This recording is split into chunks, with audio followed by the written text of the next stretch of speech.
Hi there, welcome to Hope in the Light of Suicide. I'm Tammy White, I'm the founder of the Bobby White Foundation, and I'm here along with... Good afternoon, I'm me. I'm Bonnie.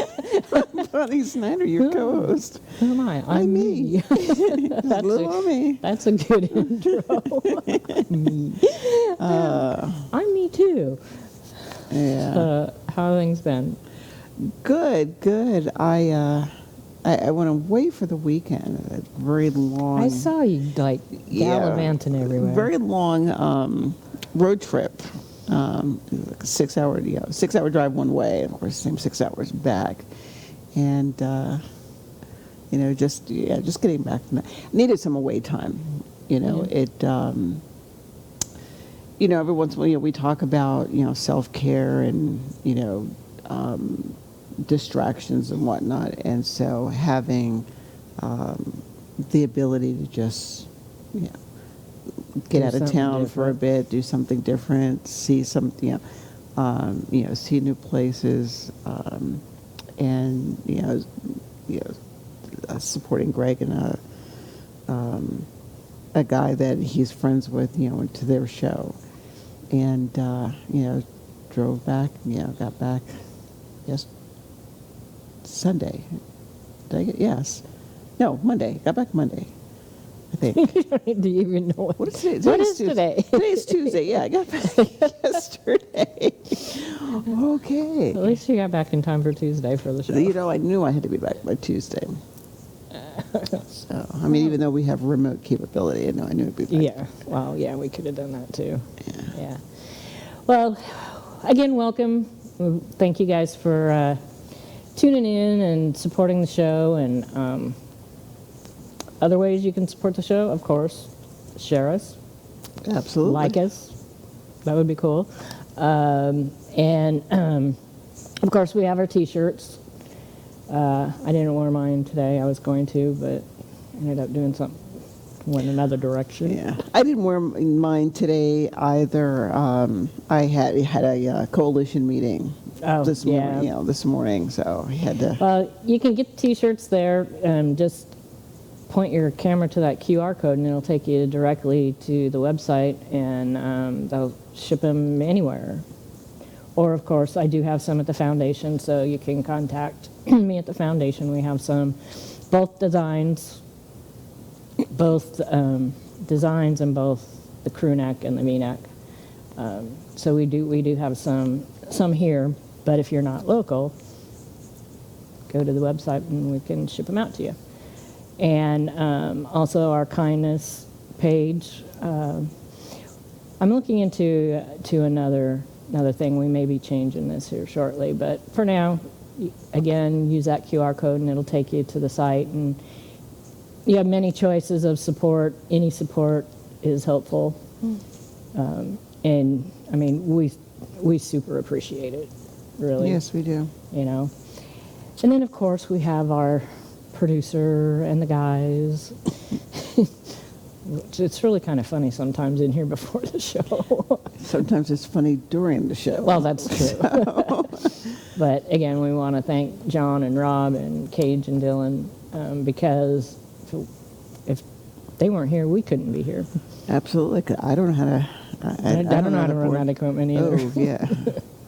Like I could do some things, but not that. Yeah, me too. That's one of those. Yeah, I don't think I'd want to mess with that, but that's okay. But there's a lot of things going on that we want to get out first, because if we don't, we tend to lose track at the end of the show. So. Oh, don't forget our hotel sponsor. Oh, the Hilton Garden Inn. Yeah, we have artwork out there that is for Art for Hope. So if you're local, go out and just browse around the hotel lobby there. And I'm actually going to be going out there next week and switching out a couple of the pieces. So you never know when you might see something that you can't live without. Exactly. And there's some really cool pieces. There's Florida art and abstract art, and the abstract is by a couple different artists. Florida art is my artist, Neil Adamson, I've been representing him for 25 years. And he's actually, I think he's a retired St. Pete firefighter for many years ago. He's an award-winning artist. He has original paintings hanging in the U.S. Embassy in South America. Oh, nice. I think in Kenya. I'm not totally sure that that's exactly right. I know it's in South America. So, yeah, he's an award-winning artist. He's won the highest watercolor awards in the United States, and really super good Florida art. Hey, that's a reason in itself to go check out the hotel and go check out the art. Exactly. So, our friend that we had on the show from Veterans Counseling Veterans, Tony. Tony. I call him Tony. It's Ellsworth, but I know. it's Tony. I get mixed up when I think of him. But anyway, on February 28th and March 1st, he's having a veterans counseling, veterans families workshop. There it is. Veterans Family Matters Mental Wellness Workshop. And it's in Tampa. And you can RSVP and go to that. He always puts on great events. So I wanted to get that. The information is also on our Facebook page, too. So if you missed that part of it, you can go to our Facebook page, and the information's right there, just like that. And then, again, Nami Pinellas County, their Lost Survivors Grief Support Group, instead of being the third Wednesday of March, because it's St. Patrick's Day the next day, it is actually going to be Wednesday, the 23rd of March. And we have you need to register, but all that registration information is also on both the Foundation Facebook page and the show's Facebook page. And then, again, Calvary Chapel Worship Center on Turtle Creek every Tuesday night, the grief counseling from 7 to 8. So I wanted to ask you about Ian's Ways. Were they starting? Yes, I'm really excited to begin facilitating groups for them. It is the second and fourth Mondays at 7. Are these in person? They're virtual. They are virtual. They are virtual. Okay. Yeah. I'll have to get Jennifer to send me that information so that we can get that up and share that also. Yeah, and this is mostly youth. Right.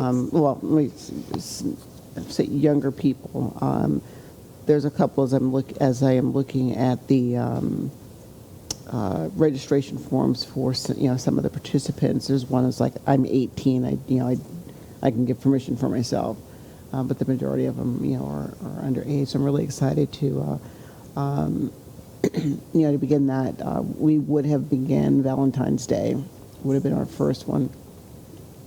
But she graciously said, if you don't want to do Valentine's Day, because it's right. Valentine's Day, that'd be good. And I was like, thank you. Yeah, that would have been tough. Well, yeah, and I told her, I said my preference would be not to do Valentine's Day, not because it's Valentine's Day, but because it's right. It's Aiden's anniversary, and she was like, she understood. So yeah, not. This coming Monday would be the 28th. Okay. Well, we'll get that information, and we'll get that on the Facebook page too. And along with that, the Alliance for Healthy Communities, under the parent organization to ASAP, is doing a support group for people who have lost individuals. I think it originally started out people who had lost someone to substance misuse. But then it's like any lost survivor. Right. Because of course, ASAP is the primary overarching focus is, substance misuse, which I find can be, what's the word I would use, like confusing. It's like, oh, you're just substance addiction. I don't need you. And it's more than that, obviously. I should say it's more than that. But that is the first Thursday of the month, and those are virtual as well. Okay. So, Give me that information so we can get it up for everybody, and we can keep it. yeah, lots of opportunities for, whether it be, support groups or whether it's, ways that you can get involved. There's so many ways out there that, you can, lend your voice and or find support. I mean, heck, that's how, we started doing this, is, let's do this for, not only because it gets information out, but at the same time, it is a nice way to carry the legacy and memory of, those that we lost.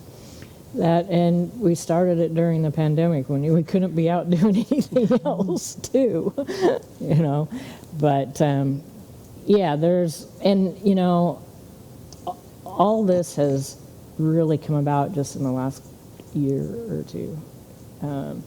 6 years ago when I lost Bobby, there was none of this. And that's why we started the foundation. And it's beginning to grow. Organizations are beginning to work together.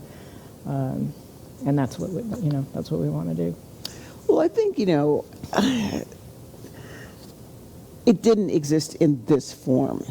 Because when I think back, of, when people suffered, or dealt with grief and loss, it was come see somebody like me. You go see a therapist. And, that therapist would help you through your grief and, the grief and the loss. Or, go, a support group might be, at your church might, have something. But I look at it back then, it was just very superficial. And I don't want to say superficial to minimize it or to throw shade on it. Yeah, but it wasn't. It wasn't. Now it's like the spotlight is on it, and there's an awareness, that did not exist back then. Right. That is very much present now. Well, and there's way more opportunities now than what there was. Yeah, like I said, there's the spotlight is on it now. Yeah. Or the awareness. People have become. I think as we have evolved, the stigma around talking about, grief, loss, substance addiction, mental health, all of those things where almost, when I think back when I was younger, they were taboo subjects. Oh, yeah. Well, back when we were younger, they didn't talk about breast cancer. Exactly. There were just certain things that you just did not talk about, or you talked about in private. It was the secrets that you kept behind, doors. Now, fast forward to where we are today, it's acceptable to talk about it because, people realize that it needs to be talked about. And, a lot of healing comes from talking. Right. Yep, sharing your story is important because then, people understand that they're not alone going through something so horrible. What do you mean there's somebody else like me? Yeah, exactly. And they're talking about it. Oh, boy. So we are going to get into our book. And I still just love this book. How to Carry What Can't Be Fixed. And you can go along with this. This is a great grief journal, is, what she calls it. we have a QR code that makes it easy where you can get it from Amazon, and you can do it two ways. You can use the QR code that we have, or just go to smile.amazon.com and type in the title. Choose the Bobby White Foundation as your charity of choice, and that's an easy way when you order from Amazon to help the foundation. I was All like, mine's there. I know. I was like, oh, man. It's one of those things where, that's totally unscripted. Like, I need to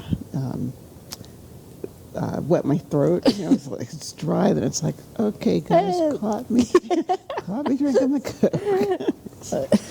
The vices we all have. Wow. And that's one of mine.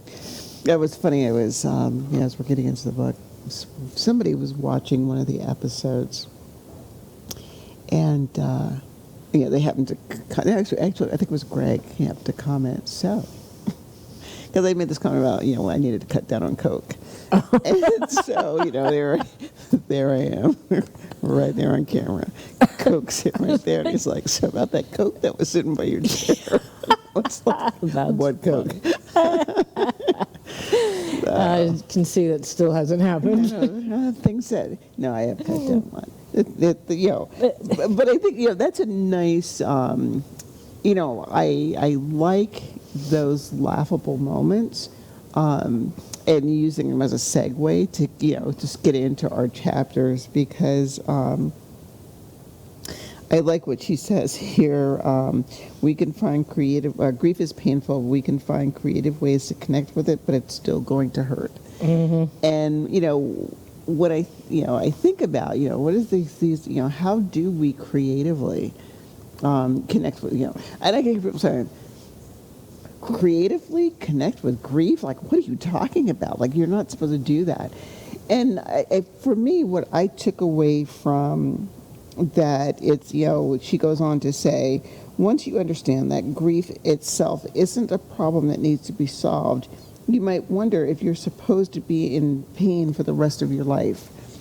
And I liked that. What chapter are you on? We're on 5, right? No, we're on 4. Why am I on 5? I don't know. I was like, you're jumping ahead. I did jump ahead a little bit. No, wait a minute. No, We you're are on right. 5. No, we are on 5. No, you're right. I was on I just had the wrong page, because I'm like, did I put all the wrong stuff on there? Oh, yeah. Like No, you're right. I'm sorry. You had me going there for a moment. Like, wait a minute. No, I had everything right. I just had my book open wrong. Okay, continue. Okay. You're supposed to keep me straight. That's usually. Oh, that, yeah, that's don't. No. Moving right along. Okay, so continue. Yeah. But again, what I liked about this intro to this chapter was how it, illustrates a normal and says that, grief, it's painful, but it is normal. And, oftentimes there are, unfortunately, there are some people who, have the tendency to wallow in the grief, not to allow themselves to process it. And, for them it becomes for lack of a way of putting it, gloom and doom, life is going to suck for the rest of my life.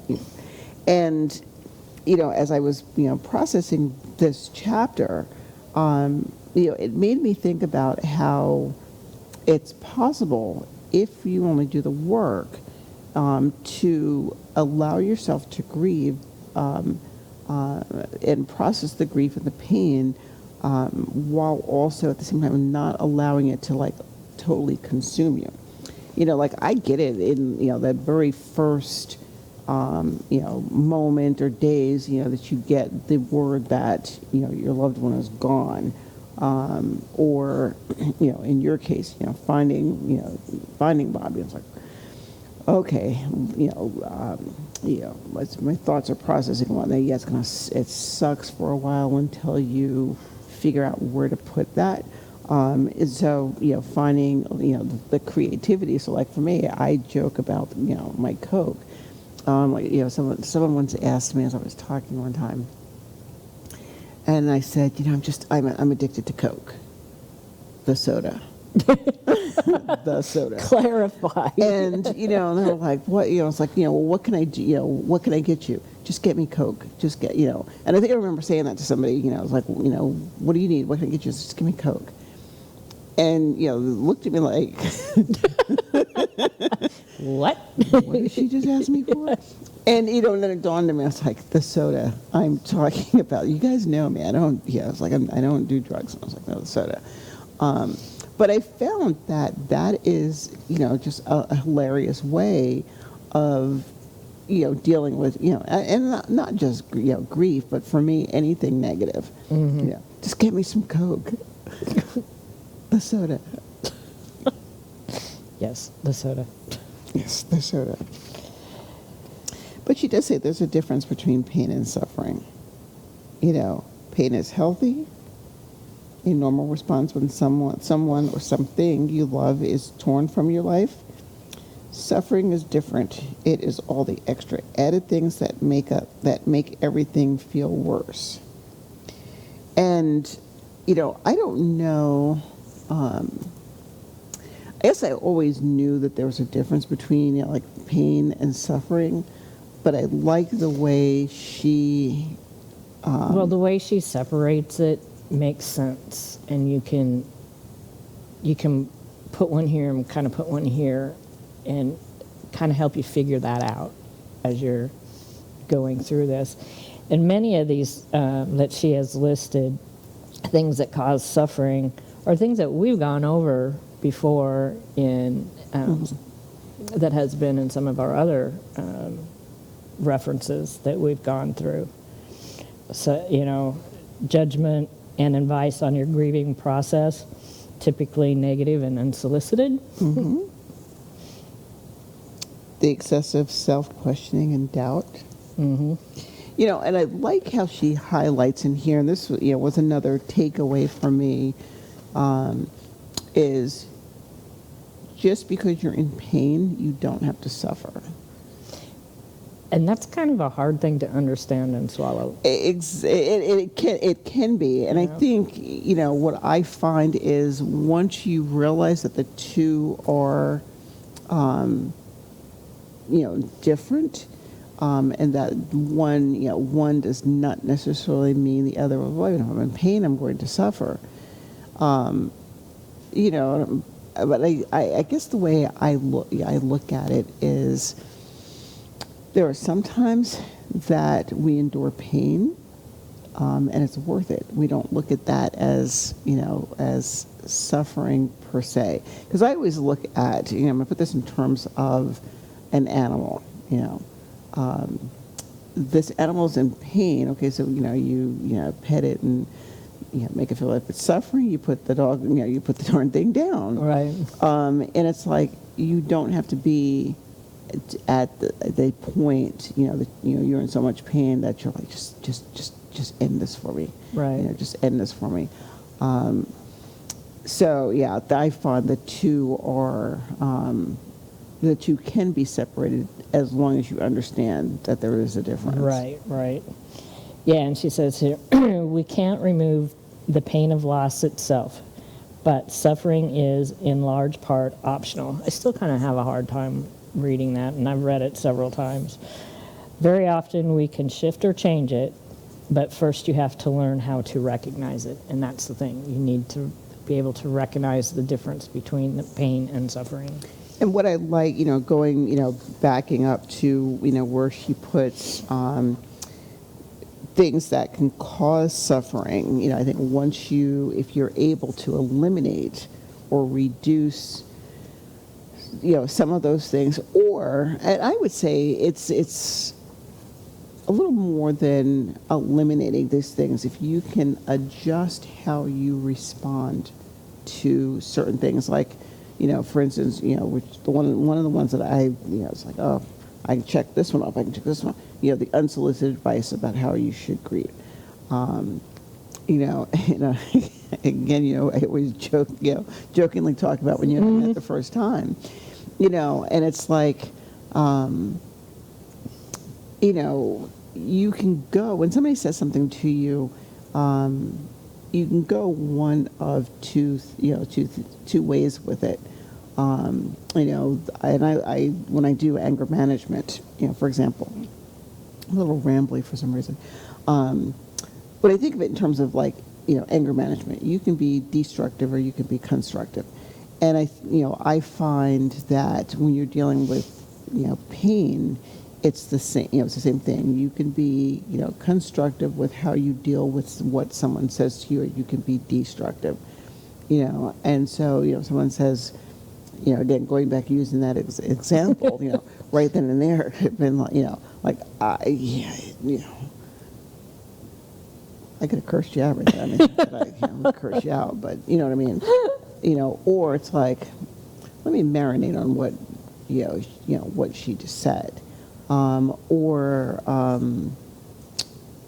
I think back to, what are the phrases that people say to survivors when someone's, lost. Well, don't do this. You should do this. You should do this. Like somebody looked at me, it's like, you need to eat. I don't want to eat. But then what does she say here? Oh, she says it right here. There. Where is it? Not getting enough food or sleep. Not getting enough food or sleep. And, where it's like, one might be thinking, I'm not hungry, I don't want to eat. But at the same time, not recognizing that you're not nourishing. Like, you still need nourishment.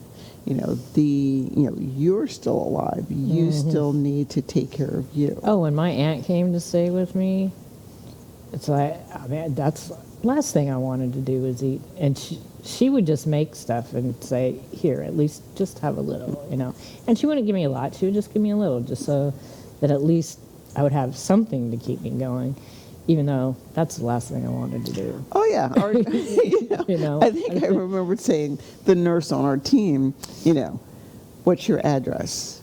Like, I don't know if I want you at me. I mean, not that, mind you, I like her. We're friends. But at that moment, yeah, but you're going through something incomprehensible. So right. And at that time, I was like, I didn't want to see anybody. Right. I don't want to bother. I don't want. I don't want to entertain you right now. Like, I don't want. Like, there were certain people I didn't mind at the house, or other people I didn't want at the house. And she was like, send me your address. I'm bringing you food, and you are going to eat it. I was like, I don't want to eat. I know. I was like, I don't feel like eating. I found, however, it was like a really nice distraction, and it took away the suffering, because then my mind went from, I really don't want to eat, to, okay, I'm going to eat this. It was a wrap. I think she bought me. It was something small. But all the while, as I'm eating this, I was like, I'm going to eat this just so I don't have to listen to your mouth, which, at least for that brief moment of time, it took my mind off of, everything else that was right. swirling around. It's like, I guess I'll eat this. And, I'm going to be here from 8 until noon. I'm leaving at noon, and the next person, it's like my team was on shifts, for those first couple of days. And it's like, all right, is this adding to the suffering, or is this making my pain worse? You sit back now and understand how much worse things would have gotten had those distractions not been right. there. And again, getting back to understanding you can separate the two out. I think of suffering as pain on steroids sometimes. Probably could be. At least, if you, when you're in that state and you're left to your own devices and there's nobody there to help guide you, even in small ways such as bringing you something to eat or making sure you're eating, it could take you down a wrong path for a while and make it even worse. I mean, it's bad, but make it worse than it already is. But she has in here on the next page, which is, when I was looking at it, I was like, boy, I'm surprised this is so kind of analytical. But she has this whole page to kind of help you figure out the difference between your pain and your suffering and what triggers the suffering. And she says you don't have to be like, super on top of it, writing everything down, but she has here, like the date and time and whatever the activity was and who you were with and how you felt before the activity and how you felt after the activity. And if you go through this for, she says a week, but, several days, and then kind of analyze it, and you can see what's triggering more suffering. And to help you eliminate it, or at least reduce it in the beginning so that you reduce the suffering. I like the way she does this. I don't know if I'm going to try it. Well, I look at this and I equate this to helping people develop coping strategies as it relates to anger. Once and on the same principle, right. Once you know why something is, triggering, what that trigger is, what is it about that thing that is causing these strong emotions? And once you can pinpoint that, then, the ability comes, all right, now I can reduce the reaction to it. So like what she says in here, where I sleep better when I take a walk late in the day, or every time I see that person, I really feel angry afterwards. So as I'm looking at this, I'm like, okay, so if I'm noticing, over the course of, this journal she has you look at, I love cognitive behavioral stuff, so this is like, I was like, whoa, like, oh my God. It's like I was really, I could almost answer Jig on this. Because, it is so, at least in my opinion, cognitive behavioral. Okay, so if this is happening, this is how I felt about it. This was my reaction to it. So now what can I do to eliminate this?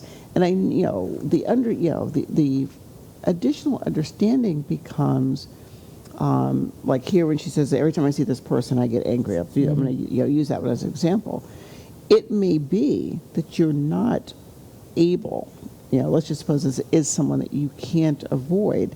So if I know every time I see, so-and-so, I get upset.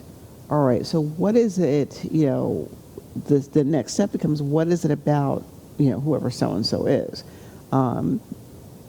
that causes that emotion? Once I figure that out, that's not to say that I'm not going to be annoyed, like if I'm angry when I see this person. Okay, well maybe let me figure out a way to just, all right, I see this person, I'm annoyed, I'm not, angry anymore. I love this exercise. Well, too, and I went through this, I don't know, a couple months ago, I think, and I think I mentioned it on one of the shows. I noticed that I'd be there's like a couple different situations that would come up, and I would get so angry. And I'm like, why am I getting so angry? It's ludicrous. And what it was is the pain turning to anger. And once I realized that it's not, I haven't corrected it 100%, but I tell you what, once I realized that that's what was causing it, it's made it so much better. Right, and that's what she's talking about in the second part of this, where she says analyzing the facts. Right. Again, is looking at what are those specific experiences that causes the most intense, emotion or reaction, and figuring out, okay, what is it? What is the reason? So, like for instance, every time I see, so and so, I get angry. Well, let's just suppose, if I sit back and I really analyze it, oh, I get it. So-and-so is extremely judgmental, or, so-and-so tends to marginalize everything that I say. So then it becomes all right, so if I know that, this person, avoid using a name, let's use John. No, yeah, so no, I'm not digging on this. I'm digging on the boss. So let's just say, every time I see John, it's like, oh, John is so condescending, he's so belittling. And I was like, well, wait a minute now. It's important, that we take a step back. It's like, okay, is he condescending or belittling, or is that just his personality? And I think, with some situations or incidents, we find out that we are misjudging, a situation. We're acting more on the raw emotion at the time, and those negative thoughts that are, that are present at the moment. It's not until we're able to step back and say, okay, what else can it be? And if it's, something else. And I think I may have used this example, umpteen shows back, where I talked about being in my car, and a guy revving his engine. And I got angry because I thought, this guy's picking on me. I'm a girl and he doesn't think I can drive. So light turned green and I, punched the gas. And then after a while I'm thinking, wow, I could have got a ticket. I could have, think of all the scenarios. And I was like, what else could have been happening? I'm thinking, oh, well, maybe he wanted to, maybe he's trying to get my attention and talk to me about my car. Or maybe, that's what he needed to do to keep his car going. Or That's what I was going to say. Or, maybe he thought I was cute and he wanted my phone number, I didn't take the time to look at it. I was like, is there somebody that might have been, so I was, just like 30 years ago. But I think it's important, when we're doing a journal like this, is to sit back and do that really hard, objective analysis. What else could be going on that is causing that emotion? Is it, because it may not necessarily be what you see or what you think it is. Yeah, it may not.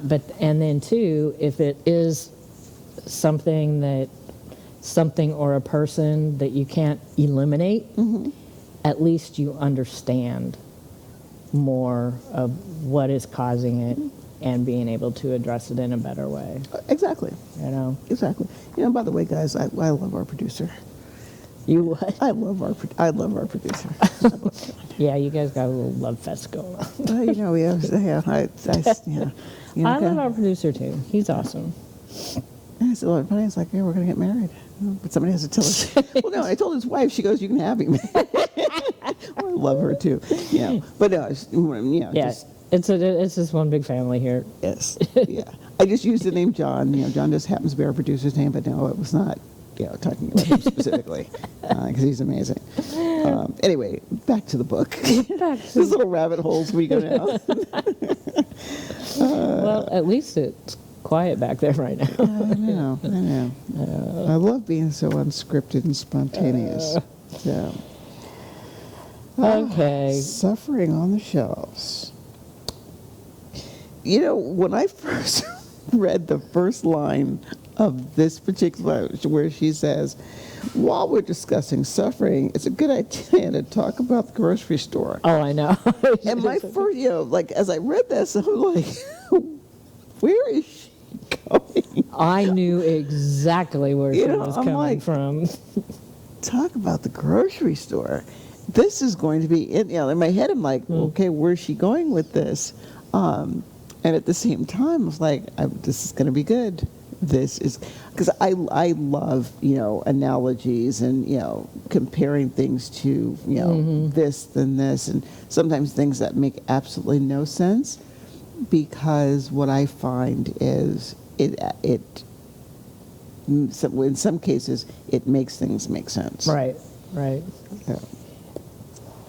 But, Okay, so going to the grocery store, and she has an illustration that you can color in your book. But she says here, it's the #1 worst place for grieving people. If you don't immediately think of your own reasons why, think about it. All those things you no longer have to buy for your person.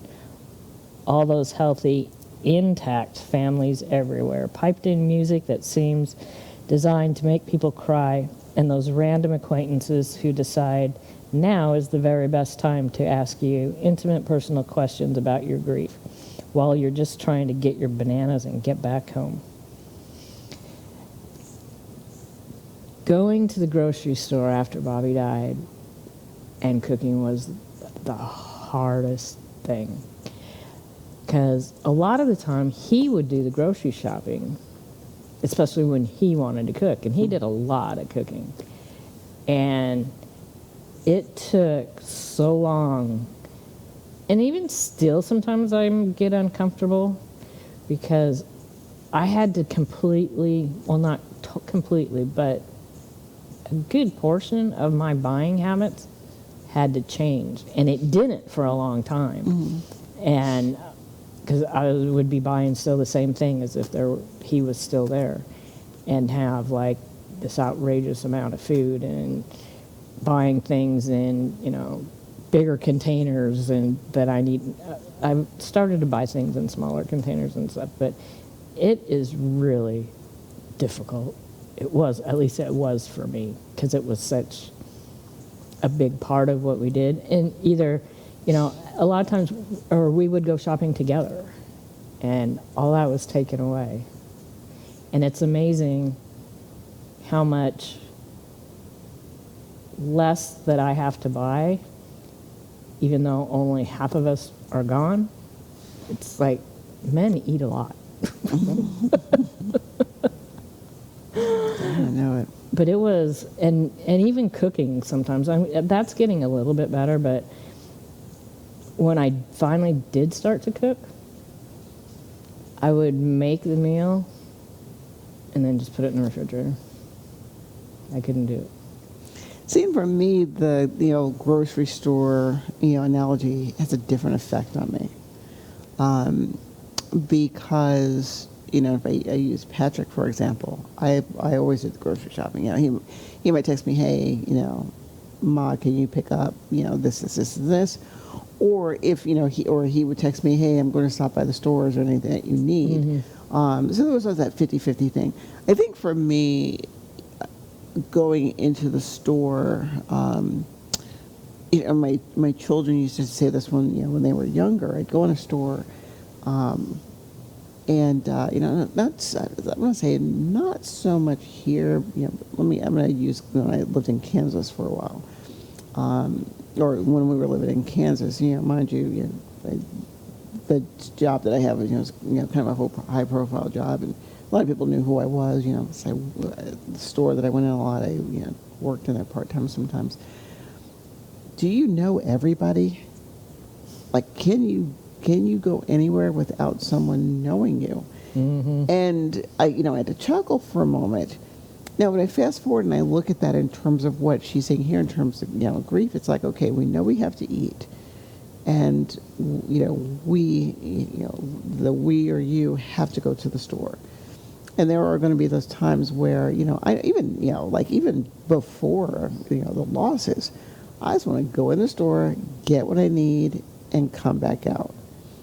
I don't really want to sit and chit-chat or whatnot.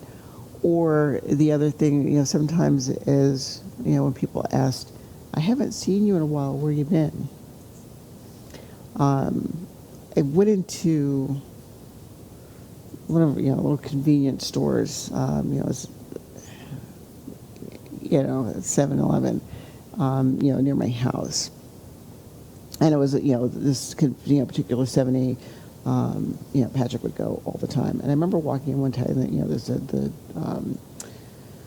the assistant manager and two assistant managers, and I walked in one day, and I just always stopped on my way to grab my staples of life: a Coke, banana, and a cheese stick. Those are my those are my snacks. But I remember walking in, and one of the two guys, both of them were working at the time, and they were like, hey, how you doing? I said, I haven't seen your son in a while. And I had to stop for a moment. And I was like, oh, and I explained to him, no, he's gone. And, because they were like, oh my gosh, I'm sorry, I didn't know. Of course they didn't know. You know, it's Right. like, well, you know, they weren't, you know, being malicious or anything like that. Right. So unless someone told them, they wouldn't have known. And I was like, no, I get it. And then, you know, I just watched how the mood, you know, changed. And, you know, in my head, I'm like, yeah, I generally adore these two guys. You know, it's like when you go to the one store after a while, they're more than just the people that work at the store. Right, You become right. like, you know, acquaintances. And I was like, no, guys, it's fine. You know, I understand you didn't know. And, you know, Patrick used to buy those scratch-offs. So their nickname for him was Scratch. We haven't seen Scratch in a while. And I was like, well, you know, Scratch is gone. But, you know, it's situations like that, and she talks about it here where, you know, sometimes people are going to approach you. You're going to get into these conversations that you may not want to have at the moment. However, you end up being forced to have them. And how do you address that? For me, I would use it myself, for example. It depends on who it is and what they're saying. Right. You know, so in that particular instance, it was like, no, you haven't. Here's why. You know, paid for my Coke and cheese stick, and out. If hey, see you around. I'm like, that's fine. And every time I go in, when I do go in there, it's like, oh, I haven't seen you in a while. Right. What's going on, or how you been? But here, where she talks about, coloring this, and again, I don't color my book, but creating a speech bubble on things you love or hate to hear when you're in the grocery store. I personally like, when somebody looks at me and says, "Are you okay?" or "How you doing?"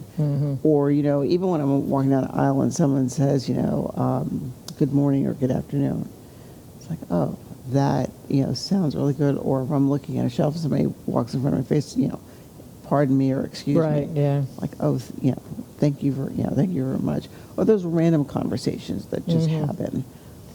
It doesn't always have to be, like negative. Or, Well, and that's easier than sometimes bringing up the situation or something sometimes. I like what she also talks about too is like the music. And for me, it wasn't a grocery store. I was at my gym, and I'm working out, and a certain song piped over. That happens to me in the car. And I was like, gotta go. Like I'm working. And then of course this was when things were so new and raw. Right. Now I hear the song, and it's like, okay, I can get past it. There's still songs that come on the radio, and I'm in my truck just tears flowing down. But I like what she did with the lampposts. How to tell if you're doing things right.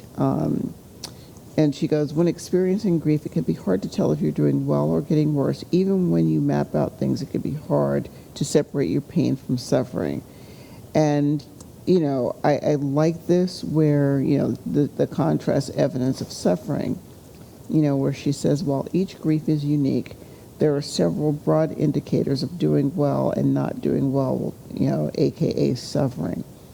And, so it goes back to that log of looking at, if I'm doing this set of things, I'm quote unquote okay. If I'm, or, I would say normal grieving. If I'm over here, then I'm suffering. Right. Or and we have these images, the one with page 50 and 51 together. If you can, I think. Oh, not that one. The one with the lampposts with the writings in it. Anyway, he'll find them. Yep. And she has these written in, and then the next 2 pages are blank. That you can write in your book. That you can write in your book, which Bonnie won't write in her book. No.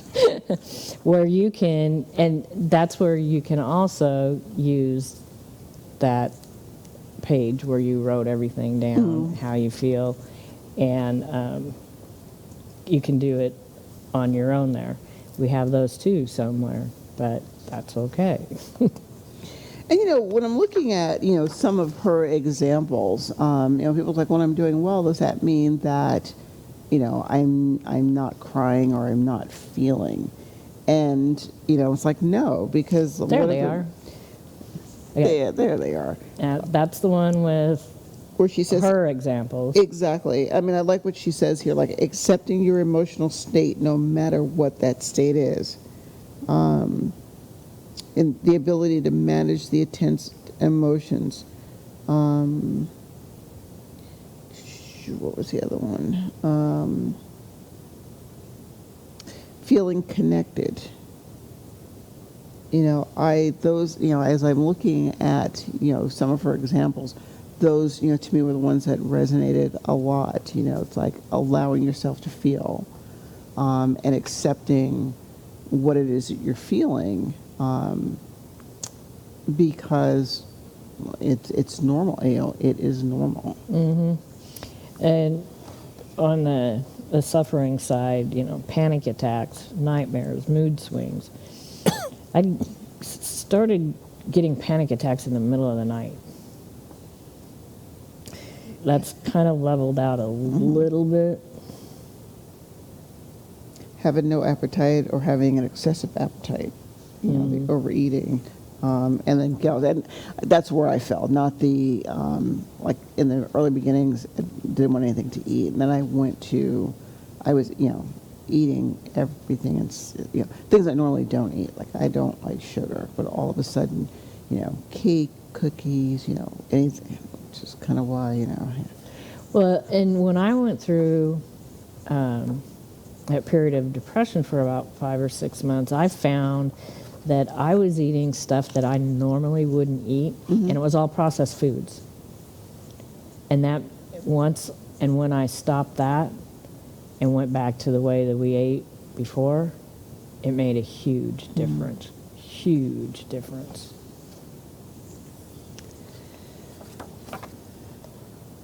What does she say? Reminding yourself. No matter how many times pain or grief has entered your life, the grief is unlike any other. Each new experience gets to unfold and be tended in ways that best suits what hurts. I like that, because, it is